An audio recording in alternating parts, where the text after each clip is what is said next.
So guys, Destiny Rising has been out for a little under a week, but if you've been playing since launch, you've been able to experience a majority of the game's content, with only the most end game of content being unavailable, that being the legendary campaign and something called the challenge mode, which we don't know all that much about. But at level 55, which is the current cap as of the making of this video, you experience pretty much everything from how the main story works and general progression, as well as some of the more interesting modes in terms of Shadow Shaper duels, fishing, sparrow racing. You've leveled up a couple of characters, so I feel like now is the perfect time to give my full review on this game. And whilst I don't think it's going to be replacing Destiny 2 in any real way, I do feel like it's a great addition to the franchise and really adds to what Destiny 2 could potentially offer, and it brings some features that I've personally wanted in Destiny 2 for a long time. So let's first give a premise of what this game actually is in its bare bone basics. This is a non-canon Destiny game that is also a gacha game, meaning that you can spend as much money as you want to get certain 5-star characters. Now you can earn all of these characters if you want to, but there's no 100% chance that you will get them that way. I have not spent any money on this game, and as of right now, I have all of the characters from the limited banner, those being Tantu, Jolder, and Ningfei, and have gotten a handful of 4-star characters as well. But I haven't really felt like I have needed any of these characters, really, because they all kind of do pretty similar things, and I feel like right now, anyway, you can get through all of the major content drops without any 5-star characters, because there are some very good 4-stars, mainly Atal, who is a 4-star arc character who's really strong. Wolf, who is your main character, is incredibly good, and then you've also got Kabir as well as Ikora Ray as other great options there. Now, in terms of general story for this game, it's nothing like mind-blowing, but it's enough to keep me interested to come back each day to learn more. There are some little tidbits that if you're a Destiny player, you'll kind of understand. You'll get introduced to the different enemy factions, although some parts are a little bit different in terms of how they're introduced and the main characters interacting with them. Also, you'll see some familiar faces around the main social hub, be it the Drifter, as well as introduced to heroes of legend within Destiny 2's lore, being Radagast, Jolder, and even some newer characters in the form of Gwen and Tantu, and a whole load of other characters that are very interesting and do just seamlessly fit into the world of Destiny, even though this game is not canon to the events of Destiny 1 or Destiny 2. So you should definitely expect some things to be a little bit different. One of the major differences is that Lord Radagast right now has a pet Ahamkara, and in the main lore of Destiny, those things were hunted down and murdered basically, so keeping one as a pet wouldn't have been a thing. Alongside that, there are these giant robots that we haven't yet run into in the main story, but we've seen in one of the cutscenes, and they are also definitely not Destiny canon. But those little additions are really nice, because they add a little bit of surprise to people who have played Destiny 2 for a long time. Now, alongside this, general progression. How is it going? Well, I actually kind of like it, because it allows you to basically do anything in the game and you'll get rewarded from it. Kind of like how the portal system right now in Destiny 2 works, other than the fact that there is one key outlier in terms of what you should be doing in order to progress the fastest. Inside of Destiny Rising, there is a team level system which increases every day, and it basically means that every character that you own will always be at that level. Alongside that, you have relic abilities that you need to upgrade for each of the different characters, and a set of artifacts as well, which basically act as like your armor set for this game. You also have a talent tree, which is a main feature within gacha games, where if you get duplicates of a character, you unlock new abilities.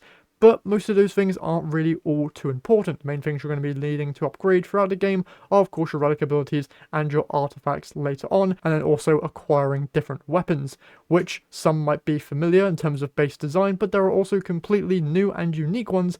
And this also goes the same for exotics. You'll have weapons like Crimson and Queenbreaker's Bow. You've got Sweet Business and a whole load of others that are familiar to the Destiny player base, but you've also got some completely new ones that NetEase themselves have made and do fit in very nicely. And I would actually like to see some of those actually come into the main game, because they are just that cool looking and unique and do fit into Destiny very well.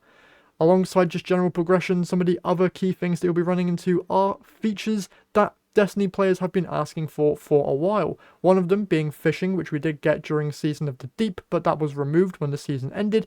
This fishing system, however, is way more advanced, with you needing to have specific rods and bait in order to catch higher level fish, and you'll also have a fishing skill tree which you can then level up and unlock new fishing spots as well as higher level bait, and you can also sell fish to earn currency which you can then spend in a store to get more fishing materials or other materials if you'd like. There's also a Shadow Shaper Duel card game ran by the Drifter, and it is a very addicting card game. I would not be surprised if one of the main reasons why I stick with this game is simply because of the card game, because there is nothing more exciting than going to the Drifter each week and seeing what cards he has available, seeing that he has a high rarity card up for sale, and then saying, okay, I'm going to spend the week trying to grind that card, because you cannot spend money on these cards. These are things that you need to earn, and you can also matchmake against other players as well as NPCs to gain reputation and more rewards.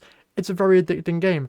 And on top of that, you also have Sparrow Racing, which was in Destiny 1 and was a fan favourite event of mine and still hasn't returned in Destiny 2. And I'm happy to say that it's just as good as I remember here in Destiny Rising. Although the Sparrow controls are a little bit different, it overall keeps the same vibe of OG SRL, and it is so much fun. And of course I need to talk about the housing feature in this game. Housing has been something that a lot of people have wanted in Destiny for a while, because other similar games have other features like this, and it's a very well done housing feature, with you and your clan needing to come together in order to gather enough resources so then you can upgrade your house and then put more things within it, be it different customization options to make it feel your own.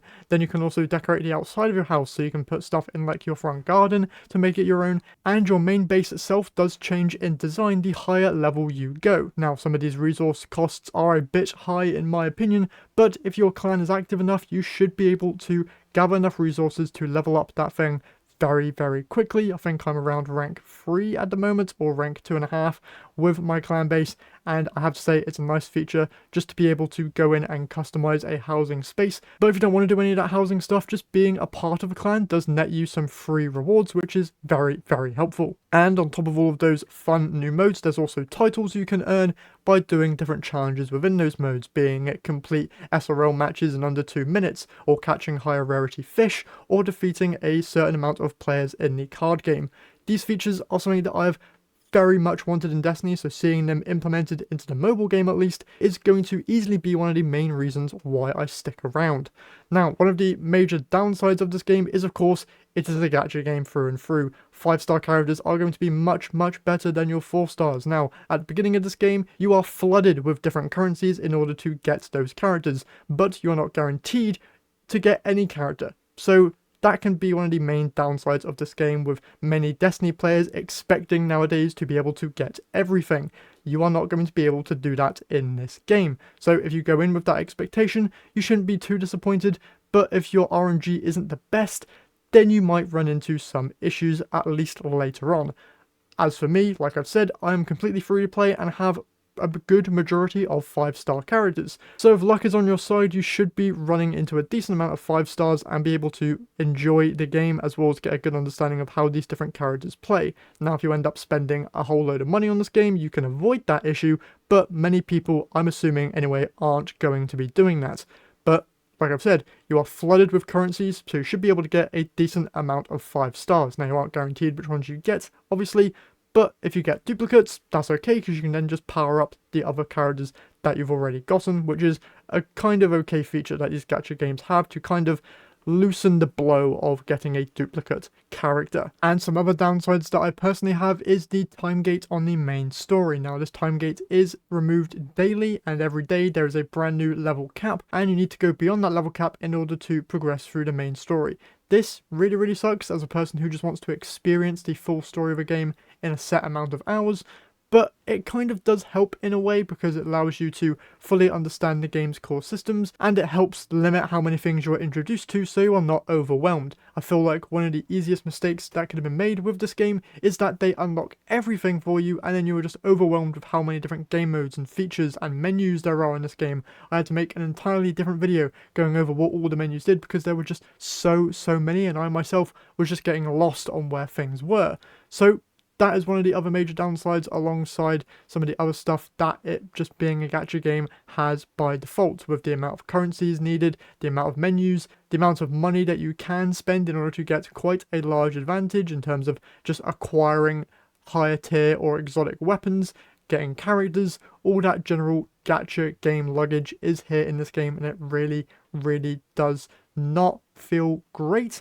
But with that said, with the amount of free stuff they're giving here at the beginning of the game, it does kind of feel like a way more friendly introduction to a gacha game system. And if you want to, you can not spend any money and freely just play through the main story of the game and pretty much do everything, especially if you're able to wrap your head around all of the different core systems and especially those different menus. Now, in terms of general gameplay, it does have that Destiny feel, I cannot lie. It's very, very solid in terms of its gunplay, but it is nowhere near close to how smooth Destiny feels. I've been playing on the Mumu emulator, so I can play it on my PC, and it's been an okay experience. The game itself obviously looks a little bit worse graphically because it is a mobile game, but for a mobile game, it does look really good. Like, you've got reflections in the water here, you've got a whole lot of different enemies, everyone's voice acted, even though some are AI, but mainly most of the main story characters do have voice lines, and they're really, really good. You even have the original Zer and Drifter voice actors returning and reprising their roles,